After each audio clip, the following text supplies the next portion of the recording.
Yes guys, welcome back to another video. Welcome to the George Benson Football Channel for your second video of the day. If you want to see why I think Chelsea need Jose Mourinho back as manager, check the link in the description. It was the last video today. Patreon Discord is also linked down below. There'll be a live stream for Leeds this weekend, which could be a pretty toxic one, but at the same time, we've got to try and win, haven't we? We've got to try and pull some positivity from somewhere. So I thought, what better way to do that today than to talk about two mega blockbuster signings that, I'll be quite honest, whether Potter is the manager or anyone else is the manager, I think these two would be amazing Chelsea signings, and you could argue it could actually very likely happen. So we're going to be talking, first of all, Luis Enrique. These links are developing quickly. Dusan Vlahovic, briefly. We're then going to talk about Jude Bellingham slightly. Victor Osimhen and Josko Gvardiol. So if you're not yet subscribed to GBFC, please make sure you do so that you don't miss any of the daily content I post here. And also, if you could, leave a like on this video. It does help me out more than you would know. We're wearing the lumberjack jumper today. I feel always a bit cozy wearing these videos, but nothing's really cozy at the moment, particularly if your name is Graham and your surname is Potter, because Chelsea fans are all over this guy right now, rightly so. And as well as that, the media are doing all of the digging they possibly can to try and link Chelsea with another manager. And Luis Enrique currently available, which is why, well, not the only reason why, he's also a successful footballing manager with an exciting attacking philosophy. I've not spoken too much about Luis Enrique, but Luis Enrique wants to return to management as soon as possible, but no talks with Chelsea yet. So obviously there's no talks with Chelsea yet because Chelsea haven't sacked Graham Potter. It's something that every day I've been waking up and not necessarily begging for it to happen, but hoping it does, just because I don't think he's the right man for the job. But I've absolutely blown that one every single day of this week on the buzzer to you lot. So Luis Enrique is one of those options where I think he's a good manager. I think he'd get us playing good football. He plays with a 4-3-3, which is the formation that I think would probably get the best out of this Chelsea team if we are sticking with moving away from a back three. But statistically, Chelsea have scored more goals this season when playing with a back three, and we've generally looked better for the last 2 seasons whilst we've been playing with a back three, and even since Tuchel took over, even before 2 seasons. So it looks to me as though with the personnel we've got at this club, can a manager come in and get the best out of a more attacking lineup? Luis Enrique, of course, incredible with that Barcelona team, won countless trophies, but then again, it was that Barcelona. So at the same time, you think if he comes in, is it a guarantee of success? Will it just hit the ground running straight away and work? Difficult to say. And you could argue that based off of everything we've seen this season, no, it might not just work.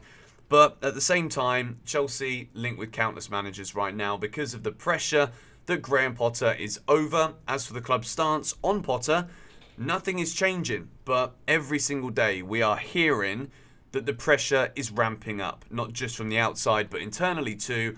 And Leeds and Dortmund, both at Stamford Bridge, which again escalates everything even further. People are going to be there. Big board members will be at the game against Leeds and, of course, at the game against Dortmund too.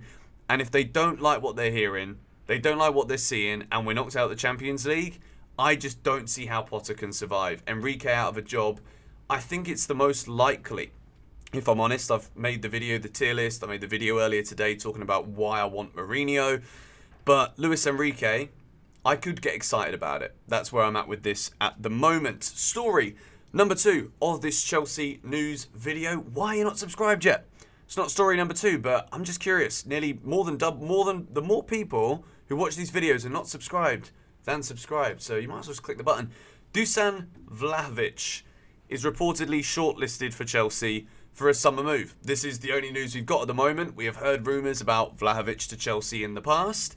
And I think it is so evident now that even if Chelsea have spent all of the money we spent last summer, 600 million nearly, and it isn't working right now, whose fault that is, that's the debate, but a striker is absolutely, fundamentally, 110% essential. If Chelsea do not buy a striker this summer, then we can expect exactly the same season as this season, next season, regardless of who is the manager. Armando Broja will come back, but Armando Broja is still a young player, will take a lot of time to come back from this horrible ACL injury. And quite frankly, Chelsea need a dominant number 9, someone that can hold the ball up well, involve other players the way that Didier Drogba did, but at the same time, grab the game by the scruff of the neck. And that is where I lead in to the Victor Osimhen discussion. Now, if you don't know who Victor Osimhen is, then you've clearly not been watching much football across Europe and the Champions League this season, because arguably right now, the most informed striker in Europe is Victor Osimhen. Plays for Napoli. I think he scored in the last 8 games in a row in Serie A, unless they played in the last couple of days. In the Champions League, Napoli are also on course to reach the quarterfinals. And if Chelsea are to beat Borussia Dortmund and qualify next Tuesday night, if we get Napoli, I'm petrified. I'm absolutely petrified. And the main reason for that is their striker. Now, at the moment, Chelsea, apparently, according to Calcio Mercato from Italy, Chelsea are preparing a huge offer to sign Victor Osimhen in the summer. If Chelsea want to be competing with Europe's elite, if Chelsea want to stop falling below the likes of Man United, Man City, Liverpool, Arsenal, even Tottenham now, if Chelsea want to maintain competition with these clubs, Chelsea need to enter the race to sign Victor Osimhen so that he doesn't go to Manchester United. If you think that Weghorst, although he's not doing too badly at all, but everyone's doing well at United, if you think United are going to settle for Wout Weghorst as their striker, you got another thing coming. Man United are going to be breathing down the necks of every big European club this summer, looking to sign the players they want, whether anything happens with the Glazers or not. Man United are back, and that is a scary prospect because Erik ten Hag has come in and he's totally revolutionised that club. He's got them playing amazing football, and they could, I don't think they will, but they could in fact win a quadruple this season. So even if it is just to stop Manchester United as a subsidiary reason why Chelsea should break the bank for Victor Osimhen, do it. Because we're already so far behind them, we need to stop them getting the good players and get them for ourselves. But in all seriousness, Victor Osimhen is my number 1 striker that I want at Chelsea this summer.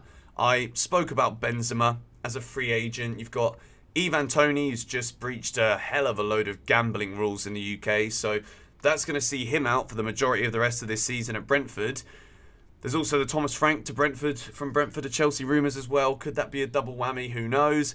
But Victor Osimhen's the main guy. He's the guy that all of Europe's top clubs should want if they don't already. Napoli are probably going to want something in excess of 100 million. But we spent that on Lukaku, and he was bloody awful. So if we can do that, surely we can do it for him. I know it's a very shallow way of looking at it. It would be an FFP wrenching signing, potentially. But I do think that Chelsea need to go all out for this man. And the second man that we would need to go all out for is Josko Gvardiol from RB Leipzig. Scored last week in the Champions League against Manchester City. Had a magnificent World Cup yet again for Croatia. I say yet again, but Croatia had a magnificent World Cup. And Gvardiol was one of their best players once more. And last week against City, we saw that this guy can compete with the physical nature of Premier League players. If you sign Josko Gvardiol, you sign a player for many, many years as your number 1 centre-back. Yes, Wesley Fofana, Badia Shil, Levi Colwill to come back. The release clause for Gvardiol is active in 2024, and it is for £97 million. So when we think about what it would cost to bring him this summer, it would probably need to be somewhere close to this figure. Maybe Leipzig are desperate for the money now if Gvardiol pushes for a move. The only way I see Leipzig budging from even waiting for that release clause to come into effect next year, the only way is if they offer something close and if Gvardiol puts in a transfer request or something. Or says he wants to leave. We knew last summer he really wanted to come to Chelsea, but Leipzig dug their heels in. And I think they will continue to do it again. And the question I have is Josko Gvardiol necessary for Chelsea Football Club right now? I'd love to hear your thoughts in the comments below. Yes, he's a phenomenal player, But once again, we're talking about having such a big squad. We've already got a pretty stacked defence when it comes to numbers and, I believe, quality. I think the Chelsea defence, there is more than enough quality. So if we're going to be playing a back three, okay, yeah, the future looks incredible with Fofana, Gvardiol in the middle, with Badiashile on the left side. Magnificent. But how do you keep everybody happy? Trevor Chalobah would 100% be sold.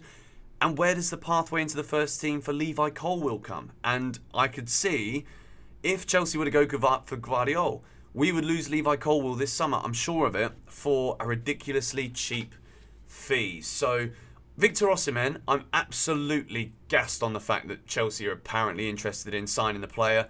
And Gvardiol, I think he is going to be one of Europe's best centre-backs for many years. But I am still concerned that we need to prioritise a midfielder. And Jude Bellingham. Chelsea are not in the race right now for Bellingham. Yes, we just broke our record, Premier League record, sign Enzo Fernandez.